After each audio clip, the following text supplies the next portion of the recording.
Friends, कैसे हैं आप सब? क्या आपको सही में लगता है कि हमारे देश का एजुकेशन सिस्टम या यूं कहे एजुकेशन समाप्त होने के बाद जो एग्जामिनेशन सिस्टम है वो एक फ्रॉड है? ये मैं क्यों कह रहा हूं और हमें आगे क्या करना चाहिए, कुछ देर आपको ये चीजें बहुत ही ज्यादा सन्न करके रख देगी। जरा विचार करके देखिएगा, पिछले कई वर्षों में 4-5 सालों में कितने ऐसे एग्जाम हुए हैं जो बिना दाग के रह गए हैं। कोई भी आप एग्जाम ले लो, और जो एग्जाम आप दे रहे हो जिसमें आपकी गलती नहीं है, उसमें अगर आंसर की जारी किया जा रहा है, जो आंसर गलत उनके द्वारा किया जा रहा है जिन्होंने क्वेश्चन सेट किया था, तो पैसे आप क्यों भर रहे हो? इसका मतलब ये फ्रॉड ही तो है। What is fraud? आपने सुना हो ना कि फोन करते हैं और मोबाइल से पैसे उड़ा लेते हैं। ये तो एक लीगल तरीका इन्होंने निकाल दिया है फ्रॉड करने का। सपोज दैट कि आपने एग्जाम दिया, उसमें क्वेश्चन या आंसर में ऑप्शन नहीं थे, या आंसर गलत थे, या क्वेश्चन गलत था। अब आपको यह साबित करना पड़ेगा कि ये क्वेश्चन गलत है, और उसके लिए 100 रुपए 200 रुपए पर क्वेश्चन। ये मैं सिर्फ एसएससी की बात नहीं कर रहा हूं, ये UGC net, JRF, CSIR net में एकदम इन लोगों ने हड़कंप मचा के रखा है। मैं आपको बता रहा हूं, इससे हर साल कितने मेरिटोरियस बच्चों का रिजल्ट नहीं होता है, क्योंकि वो सोचते हैं कि आपने कभी नॉर्मलाइजेशन का स्कोर देखा है? वो सोचते हैं कि चलो हमने तो ज्यादा किया ही है, हमारा तो आ ही जाएगा। उनका नॉर्मलाइजेशन में स्कोर घट जाता है, और उन्होंने चैलेंज नहीं किया तो और घट जाता है नंबर। ये नॉर्मलाइजेशन क्या है? क्या ये नॉर्मलाइजेशन भारत जब से आजाद हुआ तभी से था? ये नॉर्मलाइजेशन लाया ही क्यों गया है? और ये प्लस जो प्रोविजनल आंसर की का कॉन्सेप्ट है, ये लाया ही क्यों गया है? जरा आप सोच करके देखिए कि क्या किसी स्टूडेंट का आज तक इससे प्रॉफिट या लाभ हुआ है? आप सोचो, आपने एग्जाम दिया, क्वेश्चन आंसर आपको पता है गलत है, आप उसको साबित करने के लिए आप पैसे दे रहे हो कि भाई ये मेरा क्वेश्चन का हमें मार्क्स दे दो, हमारा ये ठीक है, आपका गलत है। ऐसे करके अगर 10,000 बच्चे, कम से कम बोल रहा हूं, अगर इस क्वेश्चन को चैलेंज करते हैं, अपने पॉकेट मनी से खाली करते हैं पैसा, तब जाकर के उनको नंबर मिलता है, तो ये क्या हो रहा है? और क्या गारंटी है वो नंबर लेने के बाद फाइनल मेरिट लिस्ट में आप आ ही जाओगे? यहां एक एग्जाम को समाप्त करने में 2 से 3 साल, 5 साल, पंचवर्षीय योजना संविधान में खत्म हो गया, हमारे देश में खत्म हो गया, लेकिन छात्रों के जीवन में लगा हुआ है। जब भी आप आवाज उठाएंगे, ये लोग एक कैलेंडर जारी कर देंगे, एग्जाम का डेट जारी कर देंगे, एक नया टैक्टिक्स अपनाते हैं कि बच्चों की मेमोरी, स्टूडेंट्स की मेमोरी बहुत कम होती है, वो भूल जाएंगे थोड़े ही दिन में, और वो वही करते हैं। बात ये नहीं है कि आप भूल जाओ या याद रखो, दुख है तो भाई भूलना ही पड़ेगा, लेकिन ये सिस्टम सुधरेगा कब? कभी आपने सोचा है? आप कितने साल से तैयारी करके बैठे हुए हो? इस सिस्टम, इस फ्रॉड सिस्टम में आप फंस नहीं गए हो? आप अपने आप से पूछो। मैं बताता हूं, मैंने सीडीएस, एफकैट, एसएससी और बहुत सारे गवर्नमेंट एग्जाम्स निकाले। अभी recently UGC net assistant professor 3 बार मैंने निकाला है 99 परसेंटाइल से। उसके बावजूद मुझे ये सिस्टम फ्रॉड लगता है। इसलिए फ्रॉड लगता है क्योंकि पिछले कुछ विगत वर्षों में अगर आपके पास बुद्धि है, इंटेलेक्चुअलिटी है, तो आप सोच करके देखो कि आपके साथ क्या हो रहा है, और बड़े प्रोग्राम्ड तरीके से हो रहा है। आप लड़ने में अकेले पड़ जाओगे, लेकिन जो लड़ाने वाले लोग हैं उनके पास पूरा एक सिस्टम है 10,000 20,000 लोगों का। जो आप सवाल पूछोगे वो आपसे इतना सवाल पूछेंगे कि आप कंफ्यूज होकर हार मान लोगे। मैं फिर से पूछता हूं, क्या ये इंडियन एग्जामिनेशन सिस्टम फ्रॉड नहीं है? आपने यूपीएससी की वो चीजें सुनी थी जिसमें फ्रॉड करके एक एस्पिरेंट कहां से कहां तक वो पहुंच गए थे, पहुंच गई थी मैं अगर बोलूं। इसकी वजह से बहुत सारे नियम में बदलाव किया गया। चलो, यूपीएससी एक पहला एग्जाम्पल हमें दिख रहा है। नीट के साथ क्या हुआ? मेडिकल एंट्रेंस एग्जाम जो होता है, आप सोच करके देखो, आप स्टेट में चाहे बीपीएससी दे रहे हो, यूपीपीसीएस दे रहे हो, कौन सा एग्जाम है जिसमें क्वेश्चन पेपर लीक हुए बिना वो एग्जाम हो रहा है? ये कौन से लोग हैं जो क्वेश्चन पेपर लीक कर रहे हैं? ये कौन से लोग हैं जो सीट खरीद ले रहे हैं? क्या आपके मुंह पे तमाचा नहीं है? बिहार में एक नियम पास हुआ था कि अब जो वो करेगा, मतलब चीटिंग पकड़ी जाएगी तो 10 करोड़ फाइन और उम्र भर सजा है उसमें। आज तक एक भी आदमी पकड़ के सजा उसको मिल गया हो चीटिंग वाले इस पूरे प्रोग्राम में, सेटिंग वाले पूरे प्रोग्राम में? एक संजीव मुखिया है जो अभी जाकर के गिरफ्तार भी हुआ है कि नहीं, मैंने न्यूज देखा था, गिरफ्तार हो गया है शायद। ये क्या हो रहा है? ये तमाचा ही तो है। क्यों आप 10-10 साल एक ही कमरे में बैठ के तैयारी करोगे? कभी आपने सोचा है? क्यों करोगे? आप हर महीने अगर 5,000 रुपया भी सेव करते और थोड़ी सी पढ़ाई करते, थोड़ा सा नॉलेज अपना डेवलप करते, इन्वेस्ट करके आप कहां से कहां पहुंच गए होते इस 10 सालों में। आपको क्या लगता है अधिकतर बच्चे भारत के इसलिए तैयारी करते हैं सरकारी नौकरी की? दो सबसे बड़े कारण है, उनके पास दूसरा कोई ऑप्शन नहीं है।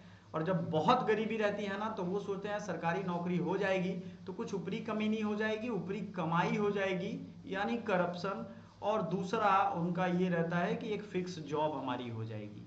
लेकिन उसके लिए आप कितनी साल बर्बाद कर रहे हो इस फ्रॉड सिस्टम के चक्कर में। तो अब समाधान क्या है? समाधान ये है कि हर बार, एक कहावत है कि हर बार थोड़ा थोड़ा लड़ने से अच्छा है एक बार अच्छे से ही लड़ लो, और हमेशा जागरूक रहो। जानते हो बेवकूफ किसको बनाया जाता है? जो जागरूक नहीं रहता है। आप मेडिकल शॉप पे जाते हो, अभी के टाइम में एक्सपायरी देख के दवाई खरीदते हो। क्यों? क्योंकि अब आप जागरूक हो गए हो। 5 साल 10 साल पहले ये चीज नहीं थी, तो आज हुई है ना। तो आप जिस चीज में जागरूक हो जाओगे वो आपका हक बन जाएगा और वो आपको मिलेगा ही मिलेगा। हर एजुकेशन का एक फिक्स कैलेंडर होना चाहिए। हम अगर पे कर रहे हैं तो हमें एग्जाम फी के यूपीएससी तक, अभी यूपीएससी के ईपीएफओ का एग्जाम फॉर्म आया है, 25 रुपया है सिर्फ उसको फॉर्म भरने का। आप हमें ये बताओ कि जो यूपीएससी फॉर्म भर रही है 100 रुपये 200 रुपये में वो फॉर्म भरवा लेती है, तो ये कौन सा एग्जाम है कि इनको प्रोविजनल आंसर की के लिए लाखों रुपए करोड़ों रुपए ये जमा कर रहे हैं? सरकार की तिजोरी ही तो भर रहे हैं। ये जो टेंडर ले रही हैं कंपनियां, इनका तिजोरी ही तो भरा रहा है इससे। आप खुद सोच करके बताओ कि ये हो क्या रहा है। आपको नहीं लग रहा है कि ये फ्रॉड चल रहा है वाकई में?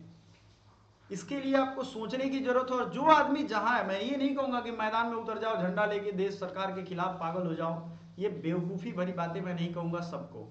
आपको अपने लेवल पे जो भी लगता है कि हमें करना चाहिए वो आप करने के हकदार हो, नहीं तो आपको वही मिलेगा जो अभी मिलता आ रहा है। 10 साल 15 साल नौकरी की तलाश में भटकोगे, उसके बाद जो नौकरी मिले वो करना पड़ेगा। ट्रेन में कुत्ते भेड़ की तरह ठुसा करके जाइएगा और जो काम मिले वो करिएगा। छठ दिवाली में आइएगा उसी तरीके से कोच में कोचा के आइएगा और आकर के वही जीवन आप जिए और बार बार सिस्टम को दोष दीजिएगा। लेकिन जब आपको मौका मिला था, आपके लिए टीचर लाठी खा रहे हैं, टीचर जेल जा रहे हैं, स्टूडेंट जेल जा रहे हैं, लेकिन आप सोचेंगे हमें क्या, हम तो 5 साल और इंतजार करेंगे फ्रॉड होने का। तो ये सब सवाल हैं जो आपको खुद इसका आंसर ढूंढना है। जो व्यक्ति जहां भी है वो सपोर्ट करेगा इस पूरे मुहिम को। और याद रखिए, विपक्ष अब संसद में सवाल पूछना शुरू कर दिया है, तो हमें ये ध्यान रखना चाहिए कि डेमोक्रेसी किसी के पप्पा का नहीं है, लोकतंत्र है। जनता ही यहां जो चाहेगी वो होगा, ये याद रहे। आप नहीं कर पा रहे हैं, आपसे अगर नहीं संभल रहा है स्टेट, देश या ये सिस्टम, तो आपको इस सिस्टम में बने रहने की कोई जरूरत नहीं है। 10 साल बन गए बहुत अच्छे से, ठीक है, अब बर्दाश्त नहीं हो रहा है। ठीक है, अगर आपको लग रहा है कि हाँ बर्दाश्त हो रहा है, वही पुरानी चीजें सुन के भूखे पेट रह के फ्रॉड एग्जामिनेशन सिस्टम के साथ हम वोट उनको देते आएंगे या उनकी बात मानेंगे, वोटिंग छोड़ो बाहर में जाए, उनकी बात मानते आएंगे, तो आप खुद एक फ्रॉड हो, है ना? यही बात है ना? तो ये बातें मैं इसलिए कर रहा हूं कि आप जरा अंदर से सोच के देखिए कि ये हो क्या रहा है।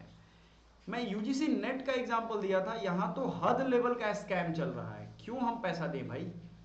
हम पैसा ही क्यों दें? आपने एग्जाम लिया, पेपर अगर आपका गलती है, क्वेश्चन गलती है, तो या तो आप उसके मार्क्स सब में से घटा दो या सबको दे दो। सबको देने वाला भी ठीक नहीं है, क्योंकि जिन्होंने आंसर नहीं किया उनको नंबर उसका मिल जाएगा, तो ये भी अनफेयर हो गया। तो ये कैसे एक्सपर्ट हैं जो क्वेश्चन सेट कर रहे हैं और उसका गलत आंसर दे रहे हैं, गलत क्वेश्चन सेट कर रहे हैं? ये इतना पैसा, अगर आप 1200-1300 रुपया, यूजीसी नेट में साल में 2 बार फॉर्म भरा जाता है, इतना रुपया लेने के बावजूद आप लोगों को ये नहीं समझ में आ रहा है कि क्वेश्चन सही से भरने हैं। करोड़ों रुपया बच्चे फॉर्म भरते हैं, अरबों रुपया जमा होता है, क्वेश्चन पेपर आप लोग ठीक से सेट नहीं कर रहे, उसे प्रिंट करवा के उसे पब्लिश नहीं कर पा रहे हो तो आपको एग्जाम लेने का हक ही नहीं है, क्योंकि जब तक इस देश के नेता अव्वल दर्जे के गंवार बने रहेंगे, पढ़े लिखे लोगों की यही स्थिति रहेगी। जब मूर्खों के हाथों में, या होशियार लोग आप कह लो, मूर्ख तो मैं नहीं कहूंगा, ये लोग बहुत होशियार हैं, बहुत तिकड़म करके संसद तक या बीजेपी नहीं कह रहा हूँ, सॉरी, एमएलए एमपी बने हैं। सभी पार्टियों के बारे में मैं कह रहा हूँ, मैं किसी पार्टी का सगा नहीं हूं, मैं ना किसी पार्टी का झंडा ढोने वालों में से मैं हूं, है ना। तो ये याद रखिएगा कि ये चीज जो है इसको बदलना पड़ेगा कि नहीं बदलना पड़ेगा।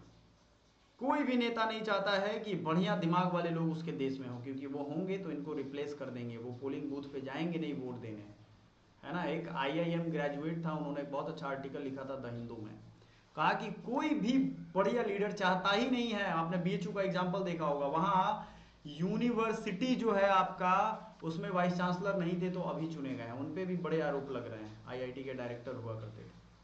अब सवाल ये है कि ये एजुकेशन के साथ ये भेदभाव सरकार कर क्यों रही है? क्या हमको एकाग्र होकर इसके खिलाफ नहीं लड़ना चाहिए? जरा बताइएगा। अपने राय आप लोग जरूर लिखें, और आपके मन में, अंदर मन में जो भी चीजें होंगी जरूर उसको लिखिए, बताइए हमें। हमारे व्हाट्सएप टेलीग्राम ग्रुप से जुड़िए। Thank you so much.